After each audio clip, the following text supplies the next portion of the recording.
গোলটা এখান থেকে বাঁধে। সূর্য ডোবার পর থেকে ছেলেটি একেবারে 500% অ্যাক্টিভ।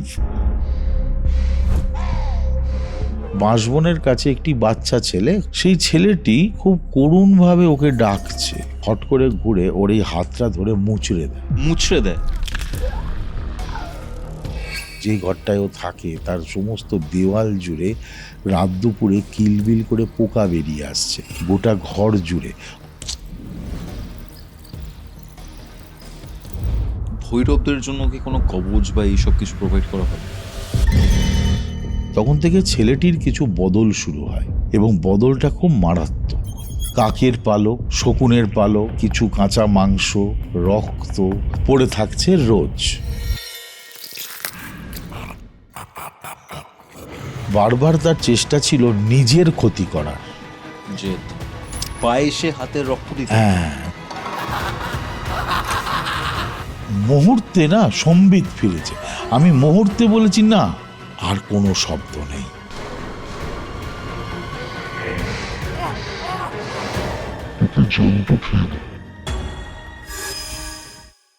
কৌস্তবের আড্ডার মারাত্মক একটা হরর পডকাস্টে আপনাদের সকলকে স্বাগতম জানাচ্ছি আমি কৌস্তব। আজকে আমরা এমন কিছু বিষয় নিয়ে আলোচনা করেছি যেটা এর আগে আমাদের এই চ্যানেলে কখনোই আলোচিত হয়নি, এবং এই টপিকটা আলোচনা করার সময় আমি এমন অনেক কিছু জানতে পেরেছি যেগুলো আমার যে ইন্টারেস্ট রয়েছে এই অকাল্ট বা তন্ত্রের প্রতি সেটাকে আরও অনেকটা বাড়িয়েছে। আজকের ঘটনাগুলোও সেরকম, এবং আজকে ধ্যানযোগী আচার্য কৌটিল্য মহাশয় আমাদের সাথে ছিলেন। তিনি ভৈরব সম্বন্ধে এমন কিছু কিছু তথ্য প্রদান করেছেন যেটা হয়তো ইন্টারনেটে খুব একটা পাওয়া যায় না সচরাচর। So it is the initial episode of Bhairava, আমাদের ভৈরব। তাহলে চলুন আমি কথা বাড়াবো না, আমি সরাসরি চলে যাব কৌস্তবের আড্ডার আজকের এই হরর অকাল্ট পডকাস্টে। জয়গুরু মহারাজ, ওয়েলকাম টু কৌস্তবের আড্ডা। কৌস্তবের আড্ডাতে আজকে আমাদের সাথে রয়েছেন ধ্যানযোগী আচার্য কৌটিল্য মহারাজ। মহারাজ, নতুন বছরে প্রথমবার দেখা হচ্ছে আপনার সাথে। জয়গুরু। জয়গুরু। জয়গুরু। অনেক অভিনন্দন, অনেক শুভকামনা তোমার জন্য, আমাদের দর্শকদের জন্য একই সঙ্গে অনেক শুভকামনা। সবাই ভালো থাকুক এই বছরে, এরকম কামনা। চারিদিকে যা চলছে তার মধ্যে এখন টিকে থাকাটাই খুব ইম্পর্টেন্ট। সেটা যেন আমরা করতে পারি, যেমনভাবে পরমেশ্বরের কৃপায় নিজেদেরকে চালিয়ে নিয়ে যাওয়ার জন্য সবার জন্য আমার শুভকামনা রইল। আজকের যে আলোচনাটা সেটা আমাদের অফ ক্যামেরাতে বেশ কিছু ব্যাপার নিয়ে কথা হচ্ছিল। আমরা টেকনিক্যালি আজকে ভৈরব নিয়ে কথা বলতে চলেছি, এবং ভৈরব রিলেটেড একটা কেস স্টাডি, এমন একটা কেস যেটা আপনি সলভ করেছিলেন ভৈরব প্রয়োগের মাধ্যমে, সেই ঘটনাটা আগে জেনে নেবো, এবং তার সাথে সাথে আরও বেশ কিছু নতুন তথ্য যেগুলো হয়তো আমাদের বেঙ্গলে বা ইন্ডিয়াতে খুব বেশি যেগুলো নিয়ে কথাবার্তা বলা হয়নি, যেগুলোর ব্যাপারে নলেজ কম, বা জানলেও অর্ধ শিক্ষা ভয়ঙ্করই হয়ে উঠেছে। এই পুরো ব্যাপারটা নিয়ে আমরা ডিসকাস করব। বাট আপনি বলেছিলেন যে আপনার ভৈরবের প্রয়োগের মাধ্যমে খুব প্রবলেমেটিক, খুব পিকিউলিয়ার একটা কেস আপনি সলভ করেছিলেন। সেই ব্যাপারটা কি জানতে চাই। এটা অনেক দিন আগের ঘটনা, অনেক দিন। তো ভৈরব প্রয়োগ তো সর্বসময় করা হয় না, খুবই রেয়ারেস্ট টাইমে করা হয়, যখন অন্য অনেক কিছু ফেল করে কোনো না কোনোভাবে। সেই সময়তে ভৈরব প্রয়োগের প্রয়োজন আসলেও আসতে পারে, যেমন এই ক্ষেত্রে এসেছিল। এই ভদ্রলোক যিনি আমার সঙ্গে যোগাযোগ করেছিলেন, সমস্যাটা তার ছিল না, সমস্যাটা ছিল তার শ্বশুর বাড়ির। এই মানুষটি আমাকে যা যা বলেছিলেন সেটা না আমি ঠিক প্রথমটা বিশ্বাসযোগ্য ছিল না, এবং আমার ওটা বুঝতে সময় লাগছিল যে অ্যাকচুয়ালি কি হয়েছে। তারই সম্পর্কে বোধহয় শ্যালক হয়, যার সমস্যাটা প্রধানত বাড়ছিল। তার ঘটনাটা ঠিক এরকমটা ছিল অনেকটা, যে সে কোনোভাবে কোনো একজনের সঙ্গে তার হঠাৎ করে আলাপ হয়, যে তাদের ওই গ্রামে নতুন বাসিন্দা। আগে সেই এই জায়গাটা অ্যাকচুয়ালি মুজফ্ফরপুর থেকে ধরো আরো 15-20 কিলোমিটার আগে, ঠিক আছে? তো কোন স্টেট হচ্ছে এটা? এটা বর্তমান বোধহয় বিহার পড়ছে। ওকে। হ্যাঁ, ওটা ঠিক ঝাড়খণ্ড না বিহার আমি ঠিক এখন গুলিয়ে ফেলেছি, কিন্তু মনে হচ্ছে এর মধ্যেই, কি বিহার তো হবেই মনে হচ্ছে। যাই হোক, এবার ওই জায়গাটিতে ওদের গ্রামে, ন্যাচারালি একটা গ্রামের মধ্যে কি হয়, নতুন কোনো লোক এলে সবাই সবাইকে চিনতে পারে। এবার নতুন লোক এলে সেটাও আইডেন্টিফাই করা সোজা, কারণ সে ওখানকার লোক নয়। এটা তো একটা বড় শহর নয় যে কে কখন পাশের ফ্ল্যাটের লোকে পাশের ফ্ল্যাট চেনে না, এরকম ব্যাপার তো একটা গ্রামে হয় না। তো এই ভদ্রলোকের সঙ্গে এই ছেলেটির খুব আলাপ হয়। আচ্ছা। হয় না যে কিছু মানুষের সঙ্গে, নতুন মানুষ এসছে বটে, কিন্তু কিছু লোকের সঙ্গে তার আলাপ হয়েছে। তার মধ্যে এই ছেলেটি, তখন এই ছেলেটির বয়স হচ্ছে হার্ডলি 21-22 হবে হয়তো। তো আলাপ হয় এবং ছেলেটির কাছে খুব ইন্টারেস্টিং লাগে। ভদ্রলোককে, তিনি একা থাকেন, নিজেই কিছু সাধন ভজন করেন, এবার ছেলেটি স্পিরিচুয়াল। ওর এরকম মানুষকে ভালো লাগে যে নিজে জপ তপ করে, নিজে কিছু রিচুয়ালস পালন করে, হেন তেন। ভদ্রলোক প্রায়শই বলেন যে আসতে, এই যে ছেলেটিকে আসতে বলে, ছেলেটি প্রায়শই যাতায়াত শুরু করে, এটা কিন্তু বাড়ির লোক এতটা অ্যাওয়্যার ছিল না। আচ্ছা। ছেলেটি যাতায়াত শুরু করে, ওখানে গিয়ে দেখে ওই রাত্রিরের দিকে উনি আসতে বলেন, সন্ধ্যের পরে একটু রাত হলে উনি কিছু বিশেষ মূর্তির পুজো করেন, যে মূর্তিগুলো সম্পর্কে ছেলেটি জানে না। ওকে।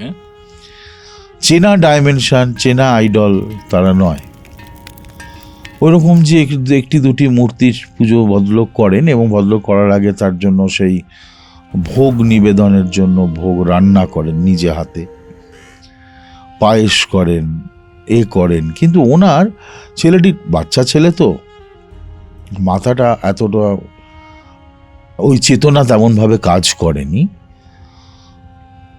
অনেক পরে সেটা আমি জানতে পেরেছিলাম ছেলেটির সঙ্গে কথা বলার সময়। পায়েস টায়েস করে রোজই ভোগ দান করে, পাশাপাশি ছেলেটি বসে থাকে।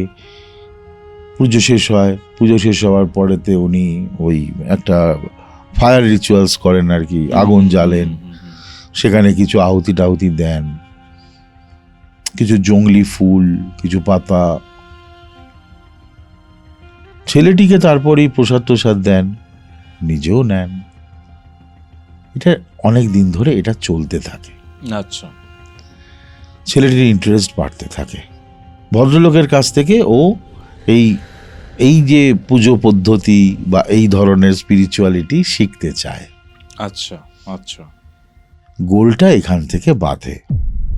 আমি যখন বিষয়টার মধ্যে প্রবেশ করি, তখন যে প্রবলেমটা আমি দেখি সেটা হচ্ছে, রোজই পাশাপাশি বাড়ির যারা আছে আর কি, গ্রামে তো ঠিক আমাদের এখানকার মতো বাড়ি হয় না, গায়ে ঘেঁষাঘেঁষি বাড়ি তো হয় না, একটু একটু ছাড়াছাড়ি, অনেকটা স্পেস থাকে, মাঠ থাকে, এসব থাকে। অন্য লোকজন বলে রোজ রাত্রির বেলা 2-2:30 সময় কোনো একজন তোমাদের বাড়ির কাছে এসে দাঁড়ায়, তারপর বাড়ির পেছন দিকে চলে যায় এবং তাকে আর দেখতে পাই না। ওকে। এবার ওরা ভাবে, মানে গ্রামের লোকজন, পাশাপাশি লোকজন ভাবছে বোধহয় কোনো পরিচিত কেউ যে মানুষটা বাড়ি অবধি আসছে এবং পরে হয়তো পেছনের দরজা দিয়ে বাড়িতে ঢুকছে। বাড়িতে যারা থাকে তাদের কাছে কিন্তু নতুন কোনো লোকের অনুপ্রবেশের কোনো ইনফরমেশন নেই, এটাই ছেলেটিও জানে না, এটা কিন্তু গ্রামের লোক বলছে। আচ্ছা। রোজই এই ঘটনাটা ঘটে, রোজ, এভরিডে। ওকে। এরপর দেখতে পাওয়া যাচ্ছে বেশ কিছুদিন ধরে এই ছেলেটির ঘরটা যেদিকে, ওই বাড়ির পেছন দিকে, ওইটার বাইরের দিকটাতে কাকের পালক, শকুনের পালক, তাই কিছু কাঁচা মাংস, রক্ত, কাটাছেঁড়া করা জ্যান্ত মাছ, মানে কাঁচা মাছ আর কি, পড়ে থাকছে রোজ। যখন থেকে এটা শুরু হয় তখন থেকে ছেলেটির কিছু বদল শুরু হয়, এবং বদলটা খুব মারাত্মক, খুবই মারাত্মক। সেই বদলটা চোখে পড়ার মতো হওয়া শুরু হয়। ছেলেটি একটা সারাদিন একটা মোড়জ মুডে চলে যায়। সব সময় ছেলেটি ভয়ঙ্কর বিষণ্ণ সারাদিন ধরে। সূর্য ডোবার পর থেকে ছেলেটি একেবারে 500% অ্যাক্টিভ হওয়া শুরু হয়। তখন সে প্রচণ্ড ছটপটে, চনমনে, অনেক কিছু তার মানে ফ্যাক্টর হয়। আরেকটা জিনিস হয়, দিনের বেলা ছেলেটি কিছু প্রায় খায়ই না। দিনের বেলাতে খায় না? খায়ই না। ওকে। খাওয়া দাওয়াটা ওর শুরু হয় এই সন্ধেবেলার পর থেকে। আচ্ছা। এবং সেটা একটা অপর্যাপ্ত পরিমাণ, সেটা একটা বীভৎস, মানে সেটাকে বা তার বাড়ির লোকজন বলছে যে শোনো, গ্রামের মানুষজন শহরের লোকের থেকে হয়তো একটু বেশি খেতে পারেন, কিন্তু সেটারও তো তাদের একটা মাপ আছে, একটা নির্দিষ্ট, সেটা ওদের চোখে একটা অন্যরকম বা অস্বাভাবিক লেগেছে, যেটা তারা বলছে যে একটা অপরিসীম খাওয়া শুরু করেছে। অপরিসীম, কোনো ভেজিটেবল সে খেতে চাইছে না। সে সব সময় ননভেজে আসক্ত, এবং সন্ধ্যের পর থেকে যতক্ষণ সে জেগে থাকছে, তাকে ঘুমোতে কিন্তু মানে ঘুম তার কমে যাচ্ছে ক্রমশ। তাকে ঠিক পিসফুল ঘুমোতে তার বাড়ির লোক খুব একটা দেখছে না। আচ্ছা। আমি যখন ছেলেটিকে কথা বলি তখন সে আমাকে তার হাতটা দেখায়। সেটা একটা অদ্ভুত ঘটনা তার সঙ্গে যোগ আছে। একটা ছোট নদী আছে ওদের গ্রাম থেকে একটু দূরে, সেখানে রোজই ওই গ্রামের লোকজন যায় টায়, বেড়ায় টেড়ায়। ও ওই দিকটায় যায়। ওই নদীটার গা দিয়ে একটা বাঁশবন আছে। এবার ও ওই নদীর পাশটায় ছিল, এবং ওখান থেকে বেরোনোর সময় দেখছে ওই তখন অন্ধকার নামবে এরকম একটা অবস্থা। বাঁশবনের কাছে একটি বাচ্চা ছেলে, খুব হার্ডলি 7-8 বছর বয়স। আচ্ছা। সেই ছেলেটি খুব করুণভাবে ওকে ডাকছে, খুবই করুণভাবে। এ ভেবেছে এ বোধহয় কোনো রাস্তা ফাস্তা হারিয়ে ফেলেছে, অন্য কোনো গায়ের ছেলে হয় না, পথ হারিয়ে ফেলে, ও এগিয়ে যায় তাড়াতাড়ি।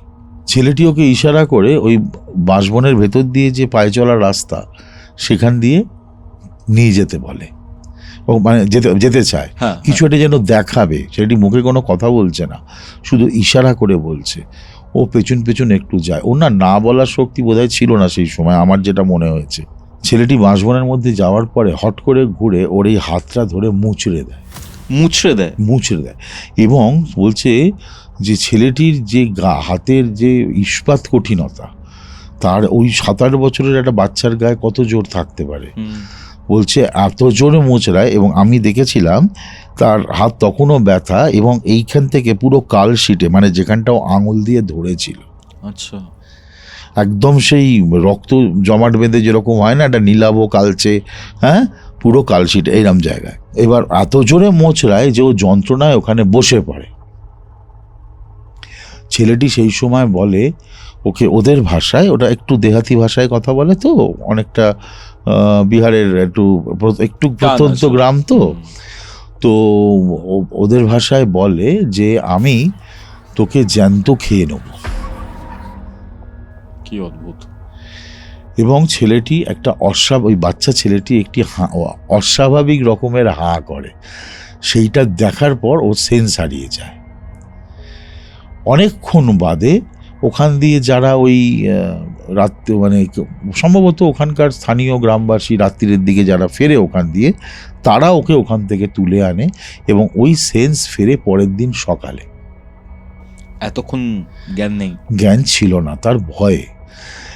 পরের দিন থেকে তার জ্বর আসে, এবং তার আরও বেশি উৎপাত শুরু হয়। সে স্বাভাবিক ব্যবহার সে প্রায় তার নষ্ট হয়ে যেতে থাকে। ওখানকার লোকাল যে রোজা উজির ইত্যাদি ইত্যাদি, তাদের সঙ্গে অনেক রকম হয়েছে আর কি। তারা এসে চেষ্টা করেছেন, হেন তেন, কোনো লাভ হচ্ছে না। আচ্ছা, কোনো লাভ হচ্ছে না। এবং এই সময়ের পর থেকে ও কিন্তু ওই মাঝখানে কয়েকটা দিন অস্বাভাবিক আচরণ করেছিল যেমন, কিন্তু তারপরেতে কিন্তু ওকে বাড়ি থেকে তখন বেরোতে দেওয়া হয় না, কিন্তু ওই রাত্রিরে কিছু টাইমে ও কিন্তু জোরজার করতে শুরু করে ওই যে ভদ্রলোকের বাড়িতে গিয়ে ও স্পিরিচুয়াল কিছু শিখছিল বা ওইখানে যাওয়ার জন্য ওর কিন্তু একটা ভয়ঙ্কর জেদ তৈরি হয়। সেটা বাড়ির লোক তাকে রেগুলার ব্যাহত করেছে, কিন্তু তাদের সে রেগে যাচ্ছে, এবং ওই সময় কয়েকদিন বাদের থেকে দেখা গেল ওই পার্টিকুলার টাইমে ও ভায়োলেন্ট হতে শুরু করলো। সেটা একটা মারাত্মক রকমের ভায়োলেন্ট। একদিন ও ঝট করে ঘর থেকে বেরিয়ে গেল কারোর অজান্তে। এই জায়গাটা থেকে এই বিষয়টার একটা ডিফারেন্ট অ্যাঙ্গেল তৈরি হলো। ওকে। আমি পরবর্তীকালে ওর সঙ্গে যখন কথা বলেছিলাম তখন এটা শুনেছিলাম যে ও ওই ভদ্রলোকের কাছ থেকে যে সমস্ত বস্তুগুলো শেখার চেষ্টা করছিল, ওকে বোধহয় কোনো একটা কিছু শিক্ষা দেয়া হয়েছিল যে কোনো কবরস্থানের বা কোনো যেখানেতে শায়িত থাকে কোনোভাবে, অনেক আমাদের হিন্দু কবরস্থানেতেও অনেক সময় হিন্দু শ্মশানের মধ্যেও অনেক সময় অনেক কাঠ পোড়াতে পারছে না, অক্ষম এরম অবস্থায় তাকে কবর দেওয়া হয়ে যায়, মাটির তলায় থাকে, এরকম অনেক জায়গায়। তারাপীঠেও অনেক আগে ওরকম পুঁতে রাখা আছে, এরকম ছিল। এখন তারপরে তো পরবর্তীকালে মাটি পড়েছে অনেক কিছু চেঞ্জ হয়ে গেছে। তো ওই রকম জায়গাতে মনে হয় তাকে কোনো একটা রিচুয়ালস শেখানোর চেষ্টা হয়েছিল। তো ওইটাকে পরখ করতে গিয়েছিল ওই রকম মধ্যরাতে বাড়ি থেকে পালিয়ে কোনো না কোনোভাবে, এবং সেখানে তাকে ব্লাড দিতে বলা হয় নিজের হাতের। আচ্ছা।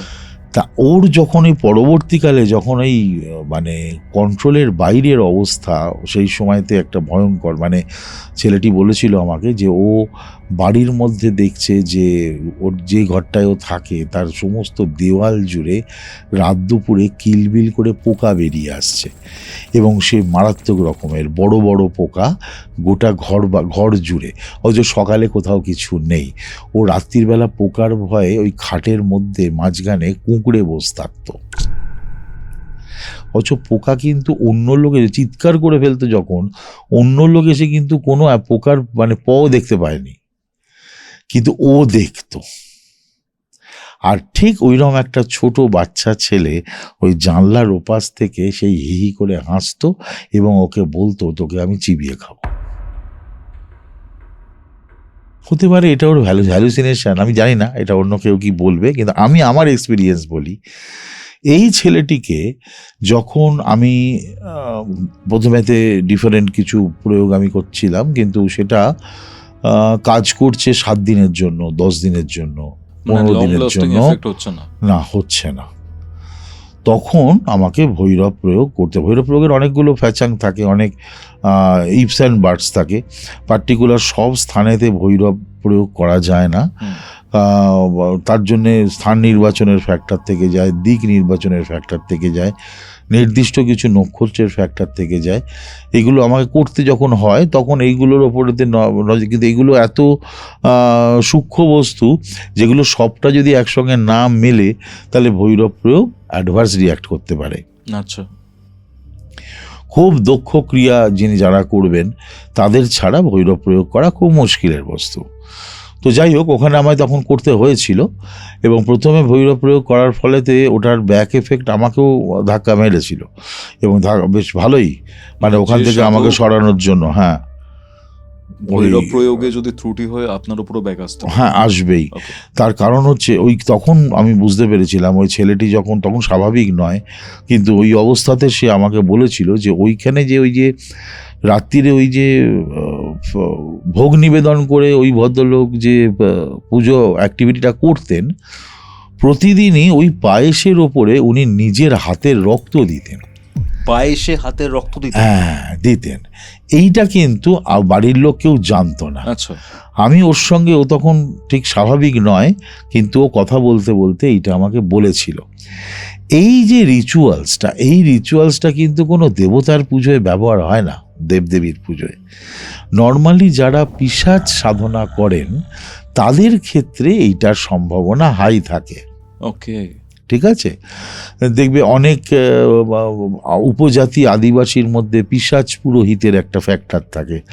ওদের রিচুয়ালসে ওরা এই ধরনের যে কোনো আইটেম দিলে তার লাস্টে ওটার একটা ম্যারিনেশন নিজের ব্লাড দিয়ে বা অন্য কারুর ব্লাড দিয়ে করবার একটা ফ্যাক্টর থাকে।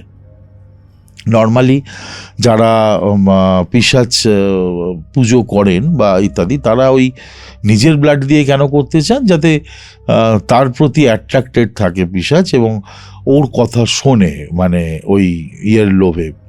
এরা তো খুব দেনা পাওনা নিয়ে চলে, পিশাচ বা প্রেত সবসময় একটা গিভ অ্যান্ড টেকের মধ্যে যায়। তো সেখানে রক্তটা একটা ইম্পর্ট্যান্ট আইটেম হয়ে দাঁড়ায় ওদের কাছে। তো ওই ছেলেটির ওটা বোঝা উচিত ছিল, কিন্তু আমার মনে হয় বয়স কম এবং নেহাতি সরল বালক বলে হয়তো সেটা সম্ভব হয়নি। কিন্তু এইটার এফেক্ট ও পেয়েছিল এবং ওই জন্যেই ওকে ওই ধরনের রিচুয়াল শিখিয়েছিল। শ্মশানে যাও, কবরে যাও, গিয়ে ওই জায়গায় রক্ত দিয়ে সেই সমস্ত উদ্ভট কাণ্ড শিখেছিল। ফলে কি হয়েছে, ওই পার্টিকুলার কোনো তিথিতে হয়তো ওকে বলেছিল যেতে, এবং ওই তিথিতে যাওয়ার ফলে সেখানে তার নিজের শরীর থেকে রক্ত দেওয়ার ফলে ওখানে যে সমস্ত এন্টিটিস, হাই ভোল্টেজ এন্টিটিস, সেগুলো জেগে গেছিলো এবং ওর সঙ্গে চলে এসেছিল। ওই অবস্থা থেকে বাঁচানোর জন্য মহাবিদ্যা কাজ করে। আবার কখনো কখনো সেটা টেম্পোরারি ক্ষেত্র হয়ে দাঁড়ায়, অনেক সময় হয়, এর ক্ষেত্রে হয়েছিল। সব সময়ই যে সেটাই হবে এরকমটা কোনো নিয়ম নেই, কিন্তু এর ক্ষেত্রে এটা আমি ফেস করেছিলাম এবং আমাকে প্রয়োগ করতে হয়েছিল। ঠিক আছে, তো সময় একটু লেগেছিল ঠিকই, কিন্তু প্রয়োগের অ্যাডভার্স রিয়াকশানকে সামলাতে হয়। তারপরে অনেক কিছু সমস্যা থাকে, তারপরে সরিয়ে নিয়ে যাওয়া, এই পুরো এন্টিটিটাকে কাট আপ করা, তাকে বাইন্ডিং করা, মানে কাট আপ করলেই হয় না, ও কিন্তু আবার তারপরে আসতে পারে। তাকে বাইন্ড করা, যা পুরো বন্ধনটা দেওয়া, যে বন্ধনটা এইগুলো আর ডিস্টার্ব ওকে করবে না, কারণ ওকে তুমি তো ঘর বন্ধ করে বন্ধ করতে পারবে না, ও তো রাস্তায় বেরোবে, দেহটাকে প্রোটেক্ট করতে হবে। হ্যাঁ, অনেক কিছুকে প্রোটেক্ট করতে হবে ওর। ঠিক আছে, এবার সেক্ষেত্রে যদি তার রাশি লগ্ন নক্ষত্র হেল্প করে তাহলে খানিকটা সুবিধে হয়। অনেক সময় সেটা না হয়, একটু বৈরী থাকলে তখন একটু সময় বেশি লাগে, অসুবিধে হয়। কিন্তু এটা হয়েছিল ওই রকম ফ্যাক্টরটা আর কি। ভৈরবের কোন রূপ প্রয়োগ করেছিল? ক্রোধ। আচ্ছা, ক্রোধ ভৈরব। এই ক্ষেত্রে অসিতাঙ্গ ভৈরব প্রয়োগ অনেকে করেন, কিন্তু ক্রোধ ভৈরবের এফেক্টিভিটি অনেক বেটার হয়। এরকম যখন এতটা মানে ইম্পালসিভ একটা টেন্ডেন্সি আসছিল ছেলেটির, তো ও মানে ওকে ম্যানেজ করাটা খুব অসুবিধে হয়ে যাচ্ছিল। তো এটা হচ্ছে একটা ফ্যাক্টর। আমি এখানে একটা প্রশ্ন করতে চাই, সেটা হচ্ছে যে আপনি নিজে ভৈরব সাধনা করেন এবং ভৈরব সাধনা শেখান, ক্রিয়ার ব্যাপারটাও আপনি শেখান। এবার এখানে পয়েন্ট ইজ দ্যাট দশ মহাবিদ্যার ব্যাপারটাও আপনি দেখান, মানে দেব এবং দেবীর দুটোর অ্যাসপেক্টই আপনি শেখান আপনার শিষ্যদেরকে। দেবী বেশি শক্তিশালী? না না, এরকম ভাবে ভাবার কোনো কারণ নেই। আমি এফেক্টিভিটির উপর বেস করে বলছি, একদম এফেক্টিভিটির ওপরেই তোমাকে আমি বলছি। দেখো, মহামায়া তিনি প্রকৃতি, একদম দেবী। তিনি না চাইলে একটা গাছের পাতাও নড়ে না। ভৈরব হচ্ছে অ্যাক্টিভিটি।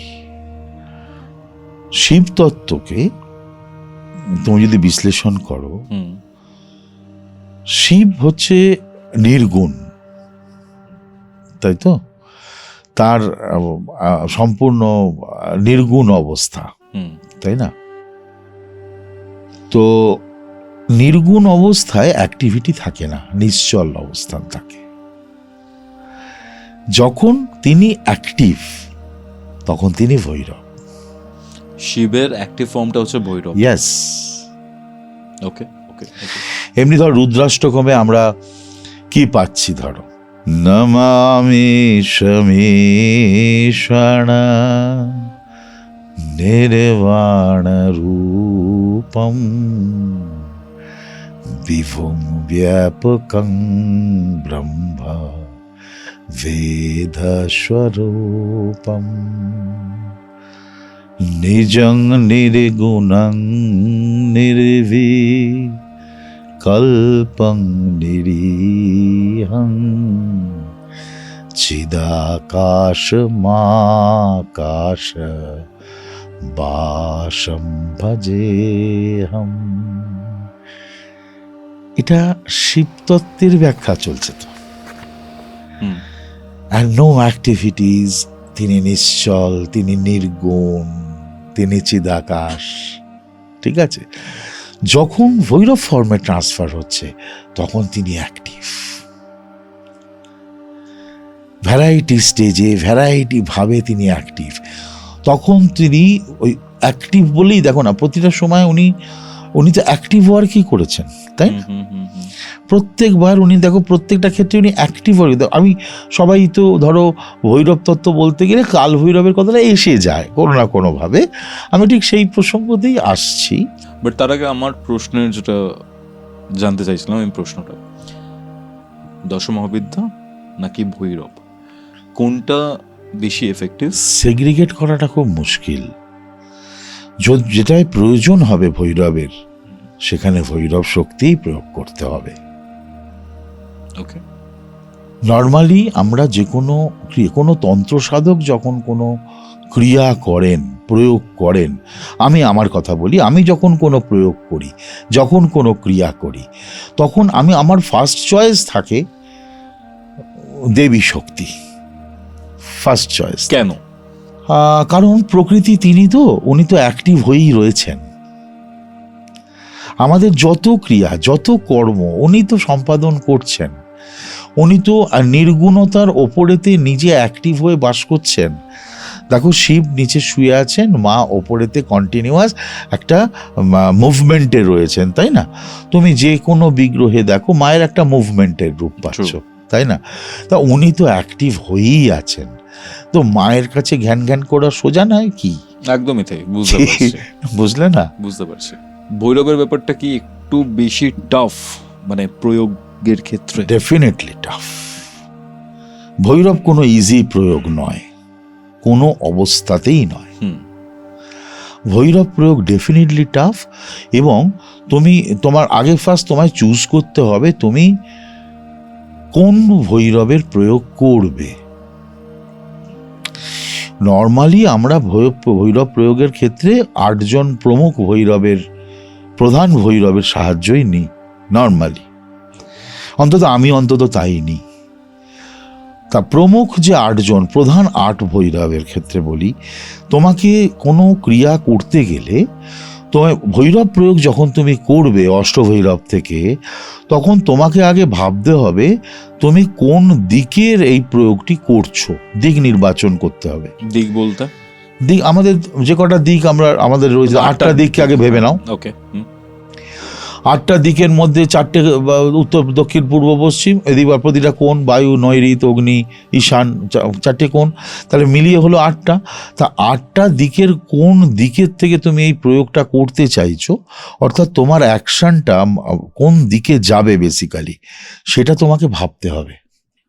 এই অ্যাকশন নির্বাচনের অনেকগুলো প্রকৃতি থাকে। সাপোজ কারুর ক্ষেত্রে একটা প্রবলেম তৈরি হয়েছে, তার পেছনের দিকের কোনো ক্রিমেশন গ্রাউন্ড থেকে, কিংবা সেখানে কোনো জঙ্গল ছিল বা কিছু একটা ছিল, বা সেখানে কোনো অপঘাতে মৃত্যু বারবার হয়েছে, রেল লাইন ছিল প্রচুর ওখানেতে, বা কোনো মর্গ ছিল, কিছু একটা ছিল যেটার ফলে কোনো একজন অ্যাফেক্টেড হয়েছে। তুমি ভৈরব প্রয়োগ করবে। আগে তোমাকে নির্বাচন করতে হবে কোন দিকে তার বাসস্থান, বাস্তু থেকে কোন দিকে বিষয়টার। এবার তুমি ওই যে অ্যাক্টিভিটিটা উল্টো দিক থেকে এসছে, সেটাকে তোমায় কি করতে হচ্ছে, তোমায় বাধা দিতে হচ্ছে, এবং এমন একটা বাইন্ডিং তৈরি করতে হচ্ছে যে বাইন্ডিংয়ে সে ডিস্টার্ব করতে না পারে এদের, এই বাস্তুটাকে এবং এই বাস্তুর মানুষগুলোকে। তা এইটা করতে গেলে তোমাকে দিক নির্বাচন করতে হবে।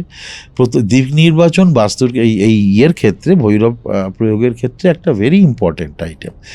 সব ভৈরব সব দিকের জন্য নয়। আচ্ছা। দিক নির্বাচনের সঙ্গে তো এবার তুমি কি প্রয়োগ করবে, কি ধরনের ট্রাবল হচ্ছে তার উপর নির্বাচন হবে, তুমি কি ধরনের কাজ করবে, কি ধরনের প্রয়োগ করবে। রাইট, কী ধরনের প্রয়োগ করবে, এই বিষয়টা বিচার করার পরেতে কখনো কখনো প্রথম দিক এবং শেষ দিকে দুটি ভৈরবের আলাদা আলাদা প্রয়োগ করতে হতে পারে। যদি সেটা করতে হয় তাহলে মাঝে কোনো দেবী প্রয়োগ আসবে। ওকে, ঠিক আছে, আসবে। আর মাথায় রেখো, এই প্রত্যেকটা ভৈরব, যে ভৈরবের প্রয়োগই হোক না কেন, ভৈরব প্রয়োগ যখন কোনো তন্ত্র সাধক করবেন, মানে আমি আমার কথা বলি, অন্যদের প্র্যাকটিসটা আমি বলতে পারবো না, আমি আমার কথা বলি, যখন ভৈরব প্রয়োগ আমি করি সেই সময় অন্য কোনো কাজ আর আমি নিতে পারি না। কেন? ওই ভৈরব প্রয়োগ না একটা টোটালিটি দাবি করে। ও তখন কোনো মানে কোনো ডিফ্লেকশনস অফ মাইন্ড, যে আমি ধরো তো একজনের কাজ করছি, এ বাবুর কাজ করছি, ক বাবুর কাজ করার মধ্যে তো কাজের তো রোজই তো বিভিন্ন মানুষ বিভিন্ন রকম বিষয় নিয়ে আসছেন। এবার আমি ক বাবুর কাজকে যদি ভেবে নিই যে এটা আমার ভৈরব প্রয়োগই করতে হবে, তো আমি কাল পরশু থেকে খ বাবু গ বাবুর কাজ ততদিন করতে পারবো না যতদিন না আমি এই কাজটাকে একটা কন্ট্রোলেবল অঞ্চলে নিয়ে আসতে পারছি।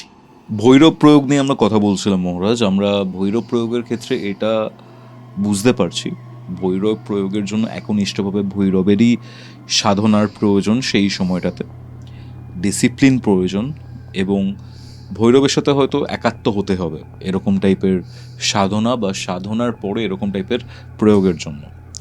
আমরা 8 ধরনের প্রমুখ ভৈরবের ব্যাপারে জানতে পারি শাস্ত্রে।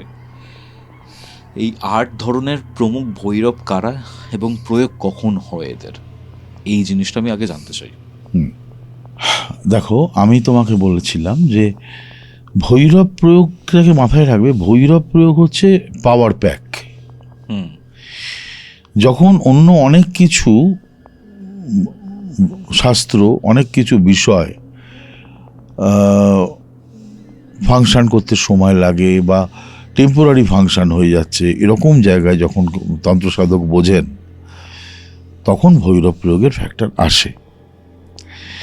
এবার ভৈরব প্রয়োগ, ভৈরব তো একজন, ওই বললাম না, অ্যাক্টিভ একটা ফ্যাক্টর। তো এবার অষ্টভৈরবের ক্ষেত্রে বলতে গিয়ে এটাও তোমাকে আমি বলার চেষ্টা করব যে ওই যে ভৈরব নির্বাচনের সময় তোমায় ঠিক করতে হবে তুমি কোন ভৈরব নির্বাচন করবে এবং কোন দিকের জন্য তুমি কাজটা করছো। আচ্ছা, তা আমরা এর 1 নম্বরে আসি, অসিতাঙ্গ ভৈরব। অসিতাঙ্গ ভৈরব একটা নর্মাল কথায় বলা হয় মনস্কামনা পূর্তির ভৈরব। আচ্ছা, অনেকের অনেক রকম ডিজায়ার, উইশ, যদিও সেটা শুভ হতে হবে। অসিতাঙ্গ ভৈরবের ক্ষেত্রেও সেই ধরনের ক্ষেত্রে অসিতাঙ্গ ভৈরব ক্রিয়া তার ক্ষেত্রে অনেক ফলদায়ক হয়। ঠিক আছে, উনি দক্ষিণ পূর্ব দিকের বিষয়কে মেনটেন করেন, মানে অগ্নিকোণের দক্ষিণ পূর্ব। হ্যাঁ, এবং মাথায় রাখবে প্রত্যেক ভৈরবের একটি করে ভৈরবী শক্তি থাকে। আচ্ছা, উইদাউট, ওই যে তুমি তখন জিজ্ঞেস করছিলে না যে কোনটা পাওয়ারফুল, সে অর্থে ওইভাবে বলাটা এই কারণে আমার পক্ষে অসুবিধে হচ্ছিল যে ভৈরব প্রয়োগ করতে গেলে ওই ভৈরবীর ফ্যাক্টরটাও সেই সময় এসে যায়, কারণ তিনি তো আবার সেই মহামায়াই। ওকে। অসিতাঙ্গ ভৈরবের ক্ষেত্রে তার ভৈরবী হচ্ছেন ব্রহ্মাণী। আচ্ছা, তো যদি তোমাকে ওই প্রয়োগ করতে হয় তাহলে একই সঙ্গে ব্রহ্মাণী শান্তিবিধান কল্পও তোমায় করতে হবে। মানে শুধু তুমি বাপকে বলছো এটা আমার হচ্ছে না, এটা হলে চলবে না, মায়ের অর্ডার পেতে হবে। ওকে, মেক সেন্স। ঠিক আছে, তো আমরা দ্বিতীয় ভৈরবে আসব, রুরু ভৈরব। রুরু ভৈরব প্রয়োগের অনেকগুলো ভার্সেটাইল ফ্যাক্টরস আছে। রুরু ভৈরব বাস্তুর ক্ষেত্রে প্রয়োগ করা হয়, বাস্তু কারেকশনস উইদাউট রেনোভেশন। আচ্ছা আচ্ছা, আমি করেছি, করিও, যেখানে রেনোভেট করা পসিবল নয়, এরকম অনেক বাস্তু তো আছে। হঠাৎ আমি বলবো এইটা ওখান থেকে তুলে নিয়ে ভেঙে দাও, ভেঙে দিয়ে ওখানে করো, এটা সবসময় মানুষের পক্ষে সম্ভব হয় না। তো সেক্ষেত্রে রুরু ভৈরব খুব এফেক্টিভ প্রয়োগ, আচ্ছা, ঠিক আছে। আর রুরু ভৈরবের আরও একটা প্রয়োগ আছে, যেখানে ধরো কোনো ফ্যামিলি দেখবে যেখানে সব আছে, হুম হুম হুম, অর্থ, সচ্ছলতা, গাড়ি বাড়ি, অনেক কিছু আছে, শিক্ষা দীক্ষা মান সব আছে, কিন্তু প্রতিটি মেম্বারের মধ্যে তুমি দেখো একটা অশান্তি বিরাজ করছে, আনস্যাটিসফ্যাকশন। অলওয়েজ। প্রত্যেকের ওপর বিরক্ত, কারোর কোনোটাতে যেন ঠিক ভালো লাগছে না, অথচ তুমি কারণ খুঁজে পাবে না। ওকে, এরকম পরিস্থিতিটাও কিন্তু কোনো না কোনোভাবে নেগেটিভ এনার্জির ক্ষেত্রে হতে পারে। নেগেটিভ এনার্জি যদি কোনোভাবে ওই বাড়ির ওপর ছায়া ফেলে, অনেক সময় নজরদোষ তৈরি হয়, তো বহু মানুষের কুচিন্তা, কোনো ফ্যামিলি খুব ভালো চললে অন্য অনেকের ক্ষেত্রে সেটা আবার জ্বলনের কারণ হতে পারে। কারণ তুমি যখনই কিছু ভালো করবে, তোমার পেছনে অন্তত বেশ কিছু মানে ভাবনা তৈরি হবে অনেকেরই, যাদের সেটাতে মনে হবে তোমাকে পেছনে টানা উচিত, কেন তোমার ভালো হচ্ছে। এটা প্রত্যেক মানুষের জন্যই সত্য। কেউ কখনো একদম ভালো হচ্ছে আর সবাই তাকে তার ভালোকে বাহবা দিচ্ছে, অনেকে খুব কষ্টে বাহবা দিচ্ছে, তার ভেতরে হয়তো খুব কষ্ট হচ্ছে এই তার আপগ্রেডেশনের জন্য, কিন্তু তাকে বাহবা দিতে হচ্ছে। এই সবগুলোর প্রভাব বাস্তুর ওপর বা সেই বাস্তুর মেম্বারদের ওপর অনেক সময় পড়ে যায়। সেক্ষেত্রে রুরু ভৈরব প্রয়োগ দুর্দান্ত। আচ্ছা, এনার ভৈরবী কি? রুরু ভৈরবের তোমার ভৈরবী হচ্ছেন আমাদের মাহেশ্বরী। আচ্ছা, মাহেশ্বরী। তো উনি কিন্তু রুরু ভৈরব তোমায় প্রয়োগ করতে গেলে তোমায় পূর্ব দিকের জন্য করতে হবে। ওকে, ঠিক আছে। 3 নম্বর ভৈরব, খুব আলোচিত ভৈরব, চণ্ড ভৈরব। চণ্ড ভৈরব কিন্তু চণ্ড ভৈরবের ব্যবহার একেবারে পিওর প্যারানর্মাল ক্ষেত্র, পজেসড অবস্থা, এরকম ক্ষেত্রে চণ্ড ভৈরবের প্রয়োগ হয়, যেখানেতে কোনোভাবেই ম্যানেজ করা যাচ্ছে না। এরকম ক্ষেত্রে চণ্ড ভৈরব প্রয়োগ, যেখানেতে কখনো কখনো কোনো পজেসড দেখবে। আমি এরকম একটা কাজ করেছিলাম আমাদের ওয়েস্ট বেঙ্গলেই, দক্ষিণবঙ্গে। পজেসড হওয়ার পরেতে সেই মেয়েটি বারবার তার চেষ্টা ছিল নিজের ক্ষতি করার। ওকে ওকে, সে তার নিজের গা ছুরি দিয়ে কাটছে, সে ছাদ থেকে লাফ মারতে যাচ্ছে, বুঝতে পারছি, সে নিজে অ্যাটেম্প নিয়েছে বারবার সুইসাইডের।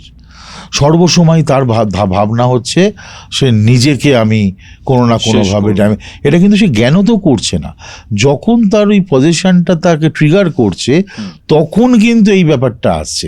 অর্থাৎ যে সোল তাকে ওইভাবে পজেস করেছে, সে কোনো না কোনোভাবে এই দেহটাকে বরবাদ করতে চায়। এই সকল ক্ষেত্রে চণ্ড ভৈরব ইউজ হয়। চণ্ড ভৈরব প্রয়োগ আমি ওখানে করেছিলাম। আচ্ছা, এবং সেটা একটা এক্সিলেন্ট, মানে এক্সিলেন্ট প্রয়োগ। মানে আমি চণ্ড ভৈরব তার আগে 2-1বার অন্য ক্ষেত্রে ছোটোখাটো ক্ষেত্রে প্রয়োগ করেছিলাম, কিন্তু ওইটা অনেক বড় কাজ ছিল, যে কাজে ওই মেয়েটিকে আমি চণ্ড ভৈরব প্রয়োগ করতে বাধ্য হয়েছিলাম, এবং সেটা মিরাকল রেজাল্ট তৈরি করেছিল, মিরাকল। এবং একটা অদ্ভুত ব্যাপার আমি লক্ষ্য করেছিলাম, চণ্ড ভৈরব প্রয়োগ যখন এই ক্ষেত্রে করা হয়, কখন যেটা পজেস হলে যেটা সবথেকে বড় প্রবলেম যার ওপর হয়, তার সবথেকে না নিউরোলজিক্যাল ব্যালেন্সের একটা ট্রাবল তৈরি হয়। তার নিজস্ব ভাবনা চিন্তা বলে কিছু থাকে না, ভাবনা চিন্তা কীরকম ডাম্প হয়ে যায়, এবং সে যে সময় তার ট্রিগার করে সে সময় তো নিশ্চয়ই সে তার শুভ ভাবনা চিন্তার কোনো উদয় থাকে না সে সময়। একদম। চণ্ডভৈরব প্রয়োগের খুব অল্প সময়ের মধ্যে তার নিজের না আত্মসচেতনতা ধীরে ধীরে ফিরে আসতে থাকে, যেটা আমি লক্ষ্য করেছিলাম। এবং ইন্টারনাল ফাইটিং এনার্জি, প্রত্যেকটা মানুষের নিজস্ব একটা জোর আছে, মানে নেগেটিভ সোলটাকে রিপেল করার যে। হ্যাঁ, এবার জোর তো কোনো তান্ত্রিক সে বাইরের থেকে জোর দিচ্ছে তাকে, তার ভেতরের জোর যদি তাকে একটু হেল্প করে, কাজটা অনেক সহজ হয়। এটা কিন্তু চণ্ডভৈরব প্রয়োগে খুব দ্রুত হয়েছিল। মানে সে তার অন্তর্বর্তী যে শক্তি, ভেতরের যে অদম্য পরমাত্মার শক্তি,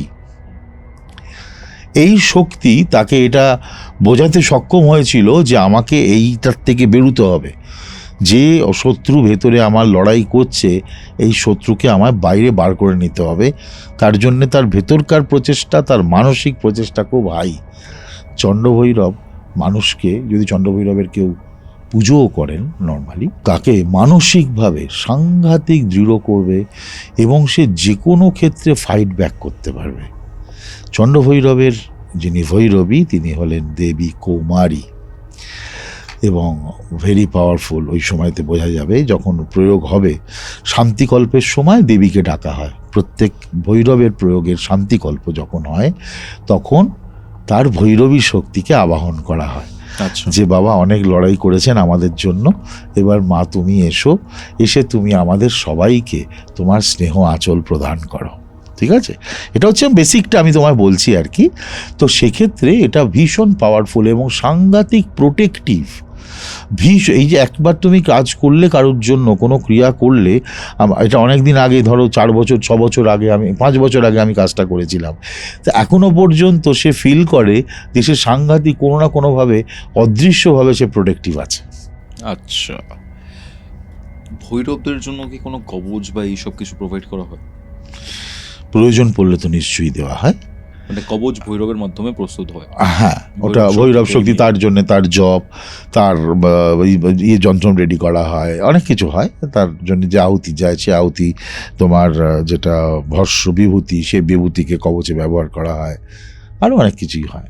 ঠিক আছে, এরপরে যেটা আছে সেটা হচ্ছে ক্রোধা ভৈরব। Very important Bhairav. যেরকম আমি তোমায় বললাম যে রুরু ভৈরব বা চণ্ড ভৈরব খুব ইম্পর্টেন্ট একটা আইটেম, এই ক্রোধ ভৈরবও ঠিক একই রকম। ক্রোধ ভৈরব খুব অনেক পুরনো দিন ধরে, বিশেষত পিশাচ অ্যাটাক যদি হয়ে যায়, ক্রোধ ভৈরব আর উন্মত্ত ভৈরবের প্রয়োগ খুব হাই হয়ে দাঁড়ায়। ক্রোধ ভৈরবের কথা বলি, ক্রোধ ভৈরব কিন্তু এক্ষেত্রে প্রয়োগ, এই ধরনের ক্ষেত্রে প্রয়োগ বিউটিফুল, সাংঘাতিক ভালো। ঠিক আছে, যদিও মহাবিদ্যাতে পিশাচ অ্যাটাকের ক্ষেত্রে আমি প্রয়োগ করি মেনলি ধূমাবতী।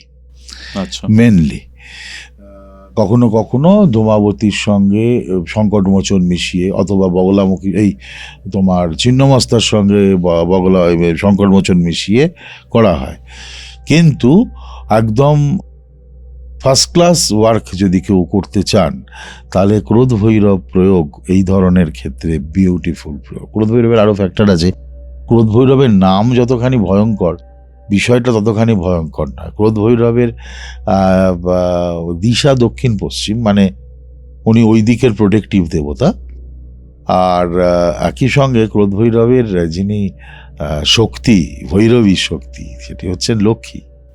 ওকে। তো ক্রোধ ভৈরব কিন্তু একই সঙ্গে তার আশীর্বাদ যদি কোনোভাবে হয়, তাহলে একই সঙ্গে তুমি ওয়েলবিং যাকে বলে, সেটা কিন্তু দারুণ দারুণ। ঠিক আছে, নামে উনি ক্রোধ, মানে অনেকে ভাবেন উনি বোধহয় সবসময় রেগে আছেন, ওটা ঠিক সেরকম নয়। ঠিক আছে, ওই ব্যাখ্যাটা ওইরকমভাবে হয় না। মানে ক্রোধ ভৈরব, ক্রোধ কিসের ওপর ক্রোধ? যা নাকি অন্যায় বা যা নাকি কালো আধার, তার ওপর ক্রোধ থাকে। ক্রোধ তোমার ওপর আমার ওপর নয়। উনি কিন্তু তোমার অনেক কিছুকে ডিস্ট্রয় করবেন, ডিস্ট্রয়ের জন্য মুখিয়ে আছেন। কোনগুলো? অশুভ চিন্তা, অশুভ আবেশ, কুনজর, কোনো রকম মানুষের খারাপ নিঃশ্বাস, খারাপ কাজ, অনেক কিছু হয়তো, সেইগুলোর ওপর থেকে ওনার ক্রোধ। কিন্তু তোমাকে তিনি কিন্তু আবৃত রাখবেন, তোমায় কিন্তু একদম কোলে করে নিয়ে যাবেন। ঠিক আছে, আমরা তো মহাবিষ্ণুর সাথে মা লক্ষ্মীকে কানেক্ট করতে পারি, তাহলে ক্রোধ ভৈরবের সাথে কিভাবে মা লক্ষ্মী আসেন? না, এখানে ক্রোধ ভৈরবের ভৈরব হচ্ছে মা লক্ষ্মী। দেখো, এখানে একটা কনসেপ্ট আছে, ক্রোধ ভৈরবটা অনেকটা না আমাদের এই ইয়ের মতো, নৃসিংহ কালচারের মতো, বুঝতে পেরেছো? আচ্ছা আচ্ছা। তো সেক্ষেত্রে দাঁড়িয়ে ওটা ভৈরব শক্তির ক্ষেত্রে ওনাকে ক্রোধ ভৈরবই বলা হচ্ছে আর কি। ঠিক আছে, তো লক্ষ্মী শব্দটা আমরা বলি শুধুমাত্র একটা ফিক্সড করে ফেলেছি আমরা, লক্ষ্মী বললেই এটা ওই রকম কিছু একটা মনে হয়, হালকা নরম তুলতুলে কিছু ব্যাপার। লক্ষ্মী বিষয়টা কিন্তু লক্ষ্য শব্দ থেকে এসছে। আচ্ছা, এই তোমার লক্ষ্য স্থিরতা যদি থাকে তবেই তুমি সাকসেস পাবে। তো সেক্ষেত্রে তিনি যে কোনো ভৈরবেরই শক্তি হতে পারেন, তাই না? উইদাউট এইমে কোনো লক্ষ্য পূরণই হয় না, নিশ্চয়ই। ঠিক আছে? তো মা লক্ষ্মী হলো লক্ষ্যের দেবতা। লক্ষ্য যার ডেফিনিট থাকে, যে তার প্রাপ্য বিষয়কে সমাধান করার জন্য দিনরাত এক করে মেহনত করতে পারে, লক্ষ্মী তার প্রতি সদা সব সময় থাকবেন, কারণ তিনি লক্ষ্যের দেবতা বলে। বুঝতে পেরেছ? তো যে কারণে এই গেল ক্রোধ ভৈরব। এরপর আমরা আসবো উন্মত্ত ভৈরবে, পশ্চিম দিকের দেবতা, ঠিক আছে? হ্যাঁ, উন্মত্ত ভৈরব।